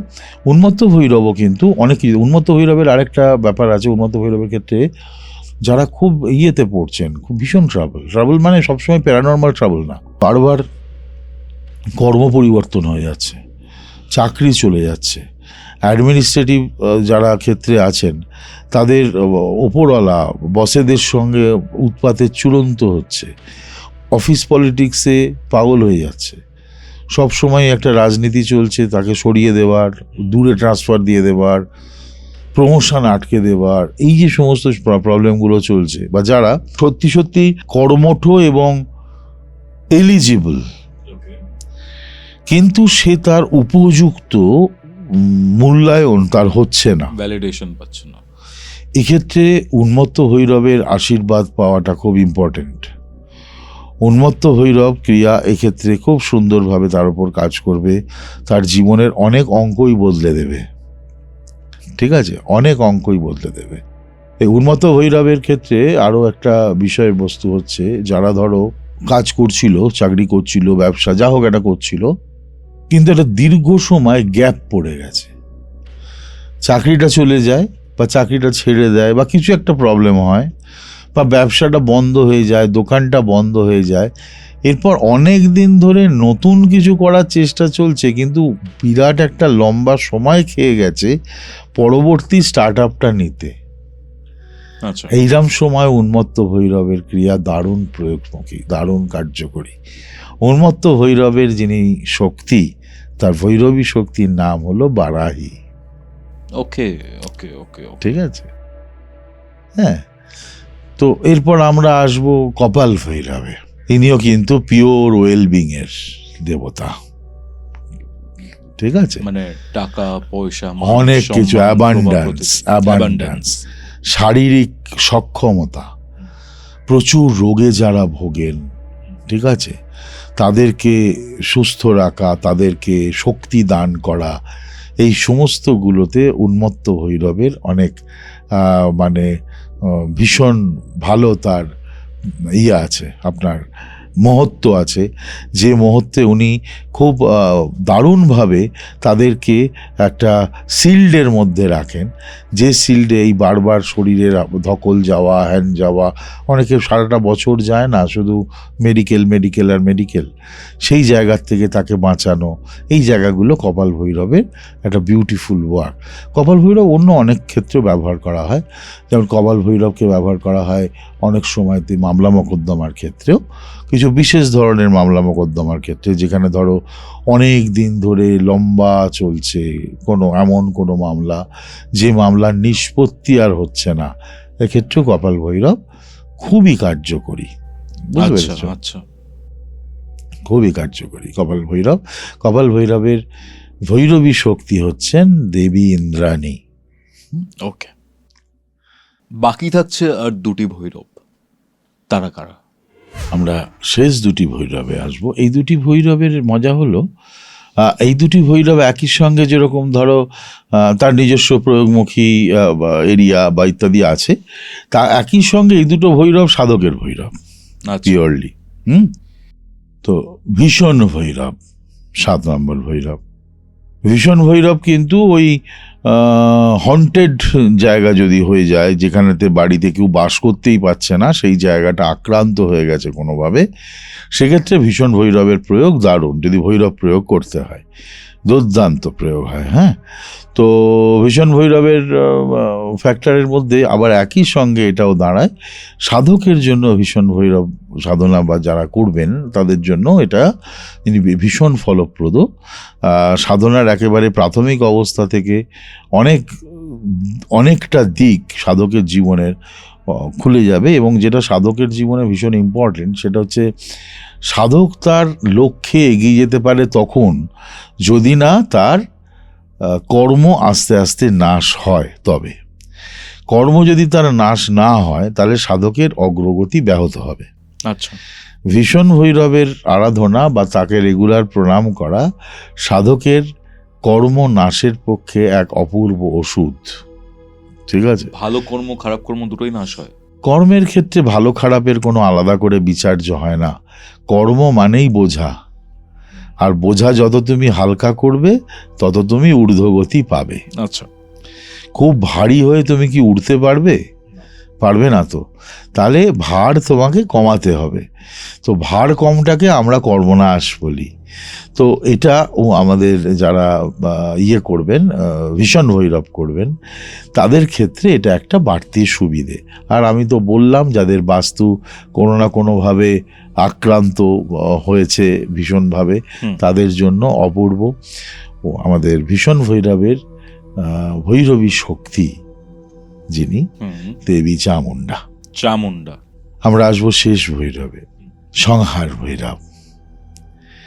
খুব মানে একটা উইয়ার্ড, মানে ছবি টবি যেগুলো দেখা হয় সেগুলো ভীষণ ভয়ঙ্কর, বড় বড় দাঁত, ভয়ঙ্কর বিরাট, মানে এটা কিন্তু অত ভয় পাওয়ার মতো বিষয় ওটা নয়। কারণ এটিও কিন্তু সাধকের সাধক, মানে সাধকের জন্য ভীষণ ফলপ্রদ একটি বিষয়। সব থেকে বড় গুণ, আমরা যে অষ্টসিদ্ধি প্রদায়ক বলি না, সংহার ভৈরব অষ্টসিদ্ধি প্রদায়কম। একই সঙ্গে সাধারণ মানুষকে তিনি অনেক কিছু দান করেন এবং অনেক কিছু থেকে বিরত করেন। বিরত করার প্রধান ফ্যাক্টর হলো মোহ অবস্থা। মানুষ মোহাবিষ্ট হয় না, মোহতে অনেক কিছু করতে থাকে। কোনো মানুষ মাথায় হাত বুলিয়ে অনেক কিছুই করতে থাকে মোহ অবস্থা। এই মোহ অবস্থার নাশ করবার জন্য সংহার ভৈরবের অসাধারণ আশীর্বাদ রয়েছে, সাধকের জন্য তো রয়েইছে। তা সংহার ভৈরব শুধুমাত্র প্রয়োগের জন্য ব্যবহার হয় না, সাধন জীবনে এর ব্যবহার সব থেকে বেশি। আচ্ছা, ঠিক আছে। হ্যাঁ, সংহার ভৈরবের ভৈরবী শক্তি হচ্ছে দেবী চণ্ডিকা। আচ্ছা, ঠিক আছে। তো দেখো সাধন ক্ষেত্রে কিন্তু এই দুই দেবদেবেরই একটা বড় ভূমিকা আছে। ঠিক আছে। আমরা চণ্ডিকার সাধনা করি, চণ্ডী দেবী, চণ্ডী যেরকমভাবে সাধারণ মা বউরা তো ব্রতই পালন করেন এই বিপত্তারিণী। চণ্ডীর তো হাজার নাম, বিপত্তারিণী, মঙ্গল চণ্ডী, জয় চণ্ডী, দুনিয়ার চণ্ডী, তাই না? কেউ মঙ্গলবার, কেউ বৃহস্পতিবার, কেউ শনিবার করতেই থাকেন। সাধারণ গৃহস্থের ঘরে ঘরে এই দেবী শক্তি ঢুকে আছেন। একই সঙ্গে সংহার ভৈরবও ঢুকে আছেন। মানুষ যখন কোনো একটা মোহতে পড়ে কোনো ভুল কাজ করতে যায়, কখনো কখনো তার ভেতরে স্পার্ক করে, আমি কি ঠিক করছি? হ্যাঁ, ঠিক আছে। তো এটা সংহার ভৈরবের গুণ, তার শুভ আশীর্বাদী শক্তি মানুষের অন্তর্নিহিত চেতনাকে ওইভাবে জাগ্রত করে দেয়। আসলে আমি যে অষ্টভৈরবের কথা বললাম, এরা কেউ আমাদের থেকে বিচ্ছিন্ন নয়। আচ্ছা, প্রত্যেক মানুষের মধ্যে ভৈরব শক্তি বর্তমান। সেই ভৈরব শক্তিকে এইভাবে ক্লাসিফাই আলাদা আলাদা করে একটা ডিফারেন্স করা, বোঝার সুবিধার্থে করা হয়েছে বটে, কিন্তু আসলে এই প্রত্যেকটা শক্তি এবং প্রত্যেকটা গুণ মানুষের নিজের মধ্যেই রয়ে গেছে। প্রত্যেকের ভেতরেতেই এই ভৈরব শক্তি নিজে রয়ে গেছেন। তোমার ভেতরের এই ভৈরব শক্তি জাগ্রত হবে। এই ভৈরব শক্তি জাগ্রত হয়ে তোমার শুভবুদ্ধি উদয় করবে এবং তোমাকে যেগুলো বিপদগামী হওয়া, সেটাকেই তো আমরা কালো দিক বলি, বিপদগামী হওয়া থেকে তোমাকে বাধাপ্রাপ্ত করবে এবং সেই জায়গাগুলোকে সংহার করবে যার থেকে তুমি বিপদে পড়তে পারো। অসাধারণ। আমরা অষ্টভৈরবের পুরো ব্যাপারটা তো বুঝতে পারলাম, কিন্তু এখন আমি একটা জিনিস দেখছি বা আপনার থেকে শুনে যেটা জানতে পারলাম বা অধ্যয়ন করে যা জানতে পেরেছি, ভৈরব প্রয়োগ খুবই প্রবলেমেটিক একটা ব্যাপার যদি প্রপারলি এর জ্ঞান না থাকে বা প্রপারলি গুরু নির্দেশ যদি না থাকে, গুরুর মাধ্যমে। কারণ তন্ত্র বা এই অ্যাসপেক্টগুলো তো গুরুমুখী বিদ্যা পুরোপুরি। এবার অনেক ক্ষেত্রে আমি দেখছি যে অনলাইনে অনেকে ভৈরবের যে সাধনার যে ব্যাপারটা রয়েছে সেই ব্যাপারটা শেখাচ্ছেন এবং আমি এরকমও আমার বেশ কিছু সাবস্ক্রাইবার আমার সাথে যোগাযোগ করেছিলেন, তারা জানিয়েছেন এরকম অনলাইনে কিছু ব্যাপার স্যাপার দেখে তারা ভৈরব সাধনা শুরু করেছিল, বাট আফটার দ্যাট ওদের লাইফে অনেক বিপর্যয় নেমে এসেছে। বাট আপনি যেটা বললেন যে ভৈরব প্রয়োগের মাধ্যমে অনেক বেটার কিছু রেজাল্ট পাওয়া যেতে পারে, তাহলে আমি কি এটা বুঝবো যে ওদের সাধনাতে কোনো ভুল ছিল যার জন্য ওরা বাজে রেজাল্ট পেয়েছে, নাকি ভৈরব প্রয়োগ সবার ক্ষেত্রে বা ভৈরবের সাধনা সবার ক্ষেত্রে সুটেবল না? এই দুটোর দারুণ প্রশ্ন করেছো। আমি তোমার একটা জিনিস বলি, ভৈরব সাধনার ক্ষেত্রটা আমি নিশ্চয়ই বলছি, তার আগে তুমি একটা জিনিস মাথায় রাখো, যেটা সবাই আমরা জানি, তাও মনে করাচ্ছি একটু। শুধু ভৈরব সাধনা কেন, এনিথিং, ভৈরব সাধনার কথা নিশ্চয়ই আমরা বলবো, এনিথিং। গুরু, তন্ত্রের ক্ষেত্রে গুরু প্রথমেতে অধিকারী নির্বাচন করেন। ওকে, কেন এটা গুরুমুখী? দেখো, তন্ত্র হচ্ছে খুব প্র্যাকটিক্যাল ফিল্ড। বেতারে কখনো নৃত্য শিক্ষা হয় না, এবার রেডিওতে নির্দেশ দিল আর তুমি নাচতে আরম্ভ করলে ঘরে, এরকম তো হবে না। তন্ত্র ঠিক ওই রকম ব্যাপার, কেউ কোনো এডুকেশন পারপাসে কিছু বলতেই পারেন, তার মানেই তুমি এটা শুনে একজন তন্ত্রবিদ এবং তান্ত্রিক হয়ে গেলে। এবং দুনিয়ার রিচুয়ালস, আমি এরকম মানুষকে দেখেছি যেটাই সে শোনে সেটাই সে প্র্যাকটিস করে। এটা খুব মহা মুশকিলের বিষয়, এক্স্যাক্টলি মহা মুশকিল বিষয়।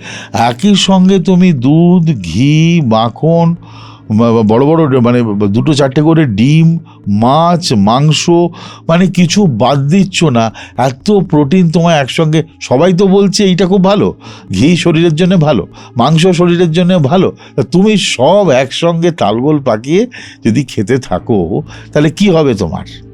যা হবে ঠিক এটাও তাই। তুমি যে এনার্জি তুমি হ্যান্ডেল করতে পারবে কি কোন এনার্জি তুমি হ্যান্ডেল করতে পারবে না, এটা তোমাকে গুরুর কাছ থেকেই জানতে হবে। সেটা মেবি সেটা ভৈরব শক্তি হতে পারে, সেটা ভৈরবী শক্তি হতে পারে, সেটা মহামায়া বিষ্ণু শক্তি হতে পারে, যে কোনো কিছু হতে পারে। ওকে, ম্যাক্সিমাম পিপল যে শক্তি সহজে হ্যান্ডেল করতে পারে সেটা হলো শিব শক্তি, কিন্তু ভৈরবকে হ্যান্ডেল করতে গেলে তোমাকে সেটা জানতে হবে। জানাবে কে? না গুরু জানাবেন।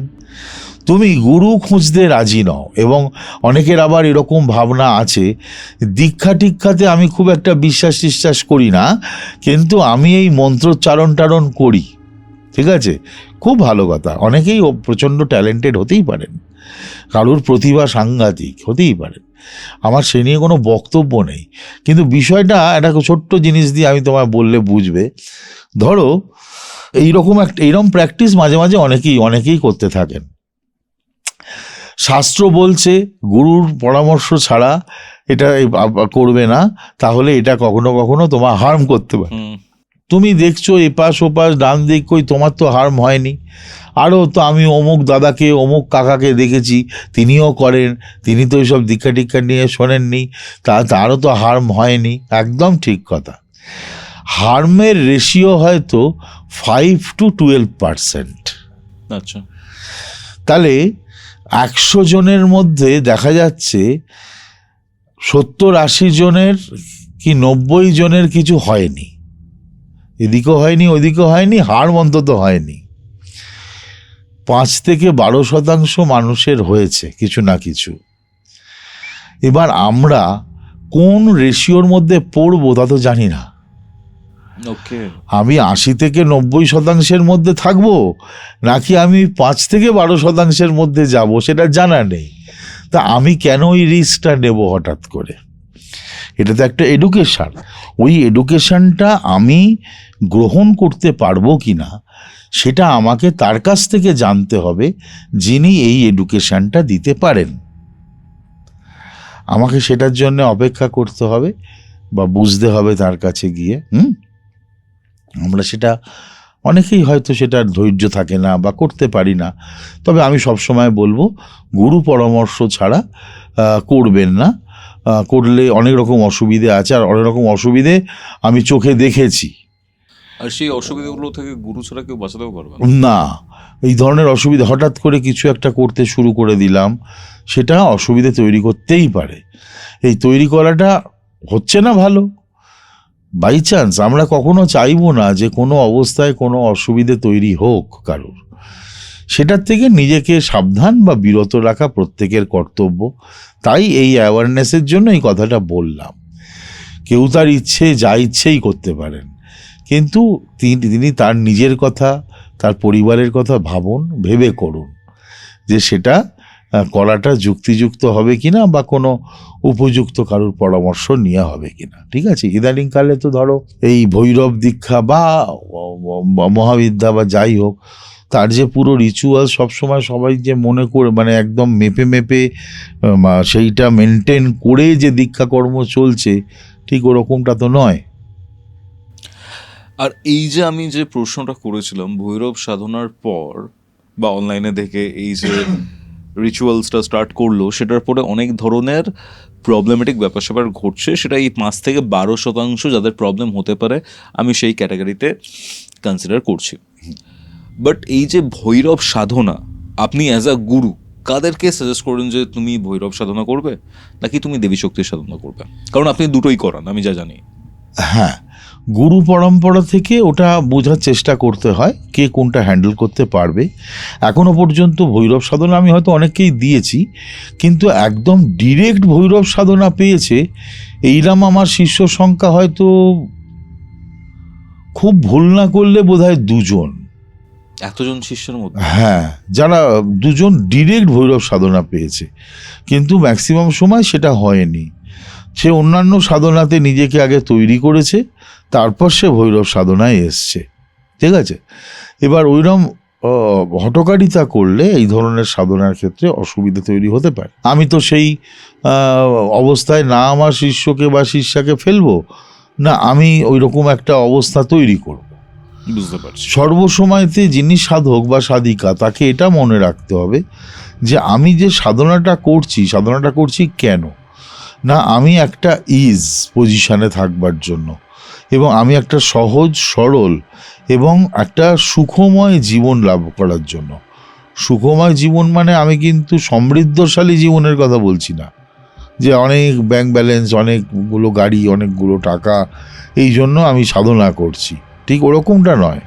কিন্তু অন্তত আমি শান্তিপূর্ণ জীবন পাচ্ছি কিছুটা, পুরোটা না হলেও। কারণ সাধকের জীবন পুরোপুরি শান্তিপূর্ণ নাও হতে পারে। পুরো শান্তিপূর্ণ হয়ে গেলে সাধকের আর সাধনা হয় না। আর সাধক তখন পুরো শান্তি পায় যখন সে সমস্ত কিছুর থেকে নিজেকে ঊর্ধ্বে রাখতে পারে। তার আগে সাধক কখনো শান্তি পায় না।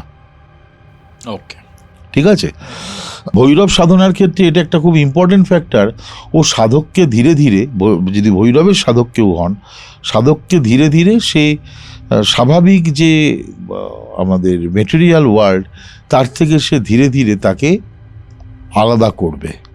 তাহলে সেই ক্ষেত্রে তো চাকরি, ফ্যামিলি, রিলেশনশিপ না, সবই আছে। আমার এক শিষ্য আছে যে প্রথমে পেয়েছিল তারা দীক্ষা পেয়েছিল আমার থেকে, তার অনেক পরে সে কিন্তু মহাকালে দীক্ষা দিয়েছিলাম তাকে আমি।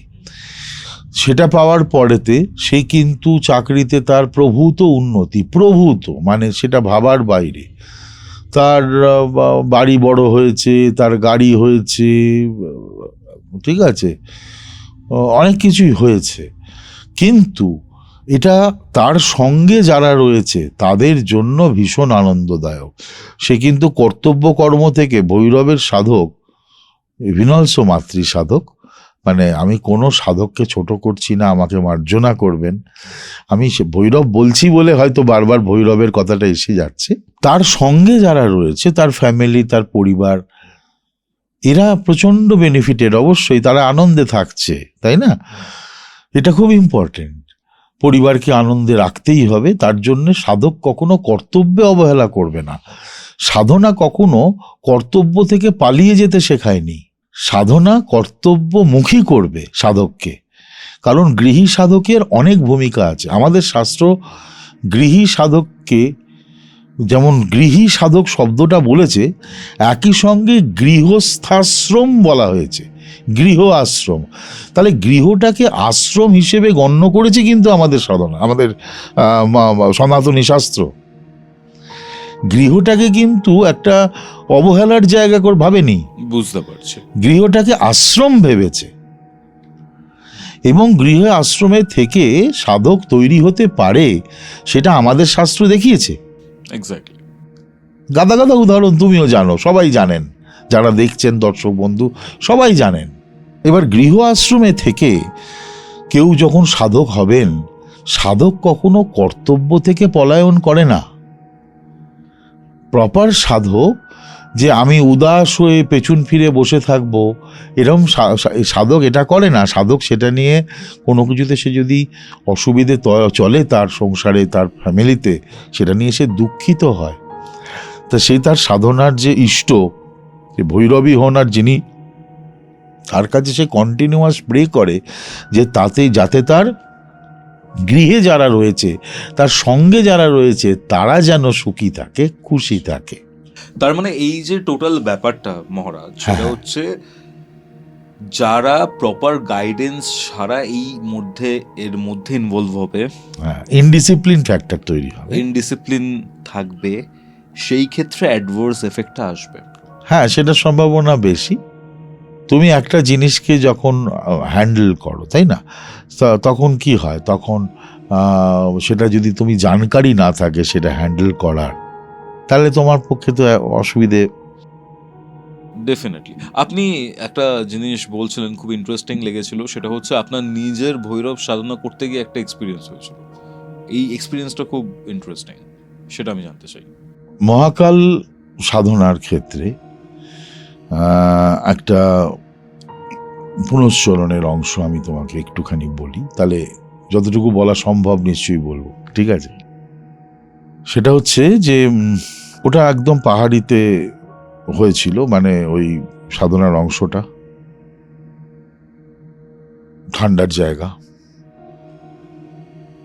যেখানটাতে আমি করছিলাম আর কি সাধনাটা, সেটা হচ্ছে ধরো পাহাড় রেঞ্জ থেকে নামার সময় যে রাস্তাগুলো দিয়ে তুমি ওপর থেকে ওপর উঠতে পারো, সেই রাস্তার থেকেই আবার ছোট্ট পায়ে চলা পাকদণ্ডি তৈরি হয় পাহাড়ের গা দিয়ে, যেখানে স্থানীয় মানুষ ওই মূল রাস্তা ছেড়ে ভেতর দিয়ে দিয়ে দিয়ে নিচের দিকে নেমে যায়। ওই রকম একটা জায়গাতে ঝর্ণা রয়েছে। আচ্ছা। ওই ঝর্ণাটার যা হয়, ঝর্ণা থেকে একটা ছোট জলরেখা, হালকা ছোট্ট নদীর খালের মতো বয়ে নিচের দিকে নামছে। ওটারই পাশে ওখানে স্থানীয় যে পাহাড়ি গ্রামগুলো আছে, তাদের ওটা শ্মশান ভূমি। আচ্ছা। ওই জায়গাটা নর্মালি তো জলের ধারেই শ্মশান ভূমি হয়, তো ওটা ছোট হলেও ওটা একটা জলাশয় তো বটে, শ্মশান ভূমি। তা আমি ওইখানটাতে ওই পুরস্চরণটি চলছিল আমার। কত বয়স তখন আপনার? তখন কত হবে, 29, 28, 29, 30। আচ্ছা। তো চলছিল, তাও তখন ওই এমনিতে ধরো মহাকাল সাধনার প্রথম দিকটাতে খুব হয়, মানে শরীরের ওপর খুব এফেক্ট আসে, বুঝতে পারলে? Adverse effect. অ্যাডভার্স নয় ওটা, ও শরীরটাকে না শুকনো করতে শুরু করে ফার্স্ট। আচ্ছা। মহাকাল যে এনার্জিস, যখন সাধনা তোমার পারফেকশনে যাবে, ও শরীরকে তোমায় শুকনো করতে, শরীরের যে জলভাব, যেটা জলভাব, সেই ভাবটাকে একটু ড্রাই করতে থাকবে ও। সাথে শরীরের অনেক কিছু কমতে থাকে, ওজন অমুক তমুক ইত্যাদি কমতে থাকে। একটু সামান্য শীর্ণকায়ের অবস্থানে মনে হয়, পুরো শূন্য হয় না, কিন্তু মনে হয় যেন সে একটু মানে কমেছে, আয়তনে কমেছে, এগুলো হয় প্রথম দিকটাতে। তারপরের অংশ থেকে যেটা হয়, সেটা নর্মালি কি, তুমি যে দেবতা যে দেবীর সাধনাই করো না কেন, তার ক্যারেক্টারিস্টিক্স তোমার ভেতর আস্তে আস্তে বর্তাতে শুরু করবে ধীরে ধীরে। সে ভৈরবী করো, যাই করো, তার যে নর্মাল ভঙ্গি, নর্মাল যে তার সেই দেবতা বা দেবীর স্বভাব, তার কিছু কিছু রিফ্লেকশনস তোমার মধ্যে থেকে প্রকট হবে। তো মহাকাল সাধনার ক্ষেত্রে সেটা হয়। সেই সময়টায় দ্বিতীয় পর্ব থেকে যেটা শুরু হয়, সেটা হচ্ছে কিছুদিনের জন্য সর্বকিছুর ওপর রাগ তৈরি হয়, বেকার কিন্তু হয়। ঠিক আছে, ওটার হয়তো পরবর্তীকালে হাসি পাবে, 1 ঘন্টা বাদে হাসি পাবে যে আমি কিসের ওপর রাগ করলাম, কিন্তু ওটা তখন ওই সময়টা কন্ট্রোল থাকে না, সেটার পরিমাণ খুব অল্প দিনের জন্য। তো আমি যে সময়টা বলছি ওই সময়টা আমার ওই পর্বটা চলছে একটু একটু। এবার আমি ওইখানেতে তখন আমার ব্রতটা চলছে, ওই পুনশ্চরণ অংশটা চলছে। তা আমি ওখানে প্রথম কয়েকটা দিন সাধনা মানে চলতে চলতে, জপ তপগুলো চলতে চলতে, ও তো মধ্যরাতের সাধনা, বুঝতেই পারছো। তো যত অন্ধকার নামবে তত তিনি জাগ্রত হবেন। এবার ওই সাধনা চলতে চলতে যেদিনের ঘটনা বলছি আমি, সেদিন আমি সাধনা করার মানে জপে বসার কিছুক্ষণ পর থেকে আমি বুঝতে পারছি কোনো একটা আওয়াজ হচ্ছে। ওই এমনিতে তো ধরো পাহাড়ি ঝর্ণার নদী, তো ও তো আর ভাঁটা হয় না, ওপর থেকে নিচে জল নামছে, ফলে জলস্রোতের একটা আওয়াজ আসেই। কিন্তু ওই নদীগুলো তো খুব গভীর হয় না, অল্প জল থাকে, তলায় নুড়ি থাকে। এবার ওটার ওপর দিয়ে যদি কেউ কোনো কিছু দিয়ে ধাক্কা মারে অথবা পা দিয়ে হাঁটার চেষ্টা করে, তাহলে একটা সাউন্ড হবে, আওয়াজ হবে। ওইরকম একটা আওয়াজ হচ্ছে, যে আওয়াজটা ক্রমশ আমার কাছের দিকে এগিয়ে আসছে। আমি তো জানি ওটা শ্মশান ভূমি, কেউ তো আসতেই পারে নিশ্চয়ই, কিন্তু আওয়াজ একটাই হচ্ছে, মানে অনেক লোকের আওয়াজ তো থাকার কথা, শ্মশানে তো একজন কেউ শবদেহ নিয়ে আসে না। তো এতগুলো ভাবনা তখন আমার মাথায় আসেনি, কিন্তু আওয়াজটা হচ্ছে, আমার আওয়াজটার ওপর বিরক্তি আসছে, কারণ তখন ওই ফেজটা চলছে, সব কিছুতেই রেগে ওঠো, দ্বিতীয় ফেজ, হ্যাঁ ওই ফেজটা। এবার তখন আমার ওটাতে রাগ হচ্ছে, তা আমার বিরক্ত লাগছে। তো আমি যখন বেশ মানে শব্দটা যখন আমার কাছে বেশ বিরক্তিদায়ক, তখন আমি যার সাধনা করছি আর গুরুকে আমি নিজেই বলছি, মানে প্রে করছি যে প্রভু এই আওয়াজগুলো থামিয়ে দাও, আমি বিরক্ত হচ্ছি, বারবার ওই আওয়াজ হলে আমার মন্ত্র উচ্চারণ অসুবিধা হয়ে যাচ্ছে।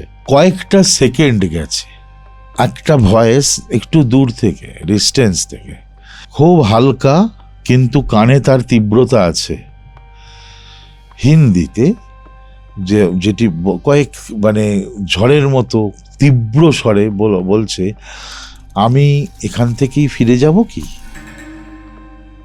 আচ্ছা, আমার মুহূর্তে না সম্বিত ফিরেছে।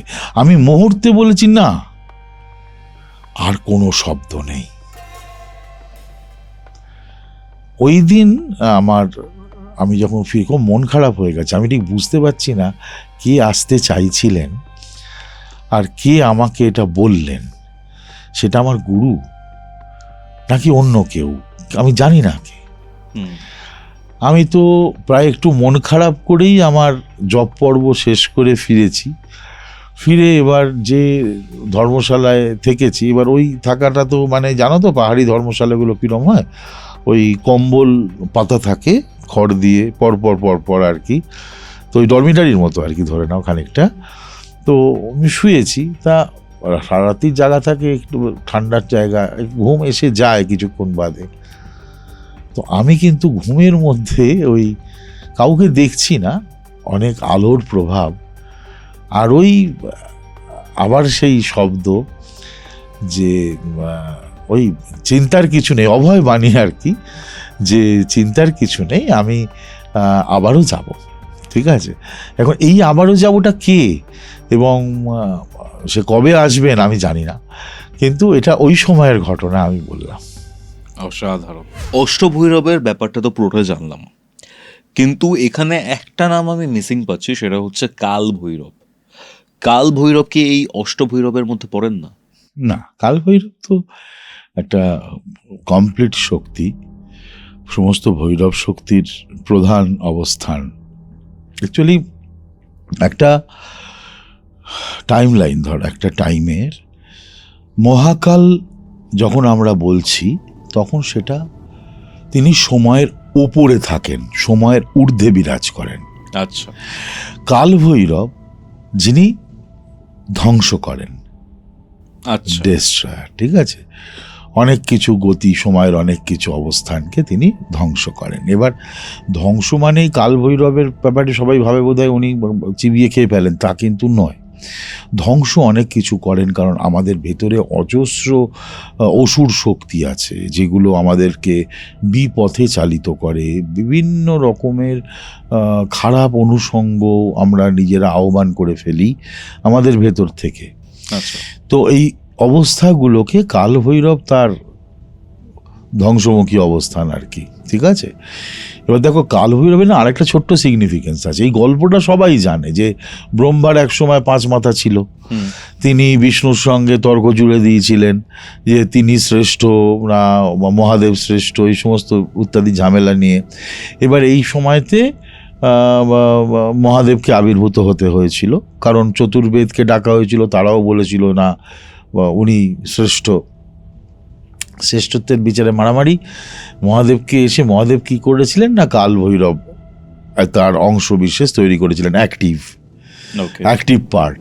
তো অ্যাক্টিভ পার্ট উনি এসে কি করলেন, উনি এসে ব্রহ্মার 5 নম্বর মাথাটাকে কেটে দিলেন, কাটলেন নখ দিয়ে। ব্রহ্মা 4 মাথার হয়ে গেল। এবার তো অনেক কিছু আছে তার সঙ্গে যুক্ত, ব্রহ্মহত্যার পাপ লাগলো, হ্যাঁ ইত্যাদি ইত্যাদি সব হলো। কিন্তু যেটা মোদ্দা বিষয়, কালভৈরবের তাহলে উপস্থিতি কি দিয়ে হলো? আমাদের ভেতরের প্রাউড, দর্প, অহংকার চূর্ণ করার জন্য। আচ্ছা, আমায় সকল রকমে কাঙাল করিয়া দর্প করিতে চুর, এর জন্য কালভৈরবের অবতারণা। অর্থাৎ প্রভুর প্রধান ভূমিকা হচ্ছে আমাদের ভেতরের গর্ব যেন আমার ওপরে না ছাপিয়ে যায়, তাহলে তার ভারে কিন্তু শুয়ে পড়তে হবে। তার গর্বের অহংকারের ভর এতটা যে তোমার মানে গতিকে স্লথ করে দেবে, ঠিক আছে, অনেকটা ওজন। তা উনি ওজন হ্রাস করতে আবির্ভাব হয়েছিল ওনার, তাই না? তো এইটা হচ্ছে কালভৈরব তত্ত্বের, আমার কাছে মনে হয় যে এটাই প্রধান ভূমিকা হওয়া উচিত। এটা হচ্ছে বিষয়, ঠিক আছে। এই যে কাল ভৈরব বা মহাকাল উজ্জয়নে যে মন্দির রয়েছে, সেখানে তাকে অ্যালকোহল বা মদ দিয়ে অফারিং দেওয়া হয়। সমস্ত ভৈরব শক্তিকেই অ্যালকোহল দেওয়া হয়। যে অষ্টভৈরব বললাম, তার প্রত্যেকটা বিগ্রহের যদি ডেসক্রিপশন আনি আমরা, প্রত্যেক ডেসক্রিপশনে তুমি কারণ পাত্র পাবে। ওকে, এটার বিশেষ কোনো সিগনিফিকেন্স আছে? কিছু না, অ্যাক্টিভেশন মাকেও তো দেওয়া হয়। মহামা পঞ্চমকার তত্ত্ব ওখানেও আছে, এখানেও আছে। ওকে ওকে ওকে, ঠিক আছে। আমরা ভৈরব দীক্ষার কথা তুমি আমাকে বলেছিলে, আমি তোমাকে একটুখানি বলি। নর্মালি ধরো যে দীক্ষার প্রসেস ম্যাক্সিমাম সময় চলে, সেটা হচ্ছে একটা গ্রুপ করে দীক্ষা দেওয়া বা ওই রকম একটা কিছু এডুকেশন দিয়ে দেওয়া হলো, এবার সেটা চললো।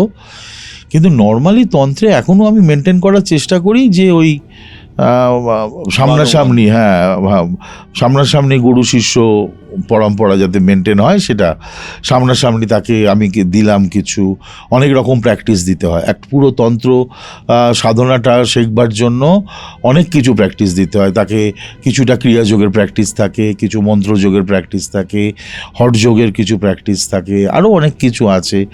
এগুলো অনেক কিছু মিলিয়ে তন্ত্র একটা এরকম ব্যাপার নয় যে শুধু 4টি মন্ত্র নিয়ে সারাক্ষণ ধরে উচ্চারণ করা হয়, তার সঙ্গে অনেক কিছু অ্যাক্টিভিটিস যুক্ত হয়ে থাকে, ঠিক আছে।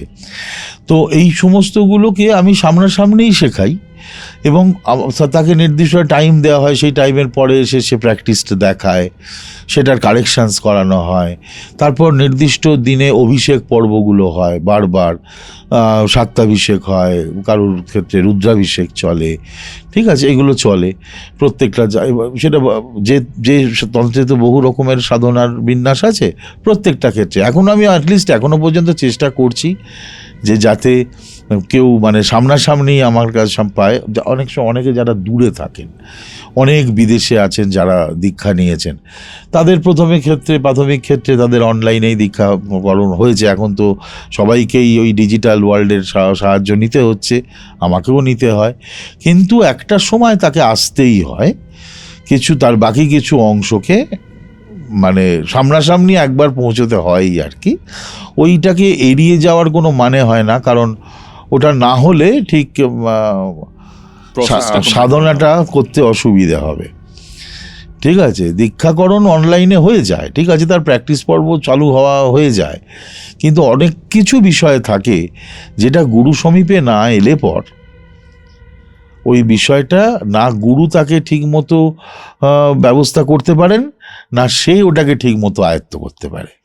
ওকে, নিরাকারমঙ্কার